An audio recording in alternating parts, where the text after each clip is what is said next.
I'm recording this on the 21st of August, 2022. On the 23rd of March this year, I had a gynaecomastia procedure, so male chest reduction, and I also had an abdominoplasty, so tummy tuck. I just wanted to do like a 5-month recovery check. I'd start to get back to sort of normal walking by about 4 or 5 weeks. I started exercising again around 8 weeks, and I've been back in the gym regularly. I stopped lifting weights just around the time of the first lockdown. So it had been just over 2 years since I really lifted weights regularly. So when I started very light, very cautious, very gradual, and then just built up gradually from there. And that's been about 3 months now since I got back to that. And now I'm back up to the weights I was lifting before COVID. So I'd say that's pretty good progress. I'm pretty happy with that. None of my wounds or incisions or scars or anything, there's no pain from any of them. I'll show you my scars in a sec. I still get a very slight bit of resistance, a slight bit of pulling under the arms or under the chest when I reach overhead, just because the scar is still, scars do take a little bit longer than that to heal, but otherwise there's no real restriction in movement. So yeah, no pain, no restrictions as such. I'm back to pretty much everything I was doing before. In terms of swelling, I'm wearing a tank top deliberately because I wanted to mention, so the first sort of couple of months under the chest, sort of under the arm here, the swelling was so bad, it used to kind of just fold over like that. That's gone in and it's still a little bit swollen there, but it is going down. I saw my surgeon a couple of weeks ago. He said that'll probably take another couple of weeks. It does still feel a bit swollen around. You can see that like that fold, it's still there, but it's not as obvious, and that is taking some time to go down. So I'm just going to show you my scars at the moment. So first thing, I just want to point out that plaster here has nothing to do with the procedure or recovery I had. It's purely because I had a spot there and I ended up scratching it and I just wanted to keep it protected. But yeah, so you can see under the chest, the scars are there, but they are fading and they fit quite nicely under the groove of the chest. So I'm quite happy about that. I did always say that if I'm not happy with the scars, then when they heal, I can tattoo over them. So I'm not too concerned about that. And you can sort of see from the side, they're kind of coming nicely under that pec muscle. When I reach overhead, they're a little bit more obvious, but I think that's expected.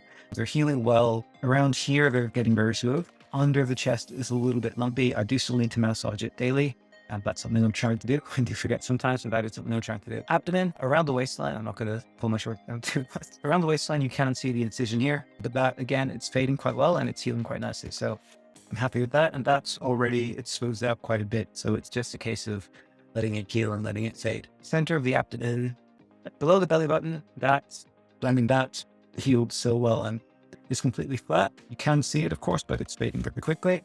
My reconstructed belly button there, and then you come up a little bit, it gets a little bit lumpier, and then you got this one sort of top of here, which is a bit thicker. I am trying to massage it, but I think just that kind of part of your body does move more, so it does twist a bit more. So I was kind of expecting a little bit of lumpiness around there anyways, because I've seen other accounts where that happens. I probably did rush back to exercise a little bit quickly as well. In terms of swelling, like you can see kind of around here, it's gone down quite a bit. Not now because I've probably eaten a bit too much, but like you can someday see a vague outline of the abs. My ribs are, like the skin is flash against my ribs, so that's kind of come back to normal as well. If I turn to the side, you can see a little bit more around the abdomen. Around here is still swollen. I can feel that if I reach overhead. There's no pulling restriction from the scars, but just the tightness from the swelling here is causing that, and that does still, go up and down a bit. For the first sort of 4 or 5 weeks after my procedure, I found the swelling on this side. I had like this bulge here, which was much worse than this side. That's evened out quite a bit. So the swelling is more symmetrical, I guess you could say. It is still there and it will take a little bit longer to go. Chest as well, nipples under there, given that they were grafted back on. Yeah, they're still a little bit swollen. My surgeon again said like that will go down. And say around the chest, you can see it's still a bit puckered. And that is starting to come down nicely as well. So yeah, overall, I'm very happy with progress. I think like most of the stuff is done. I just need to keep looking after my scars, and I will talk about scar care in another video, and then just keep massaging them to help them soften. And then just do like standard things like keep them protected, keep them well moisturized. Size activity wise, I'm back to normal. There's no disruption whatsoever to my day-to-day life. I have, however, for the first time in my life, really actually switched to trying to gain weight, trying to put on muscle. So we'll see how that goes. May end up abandoning that because I've never really felt comfortable trying to put on weight. So yeah, but that's where we are at 5 months.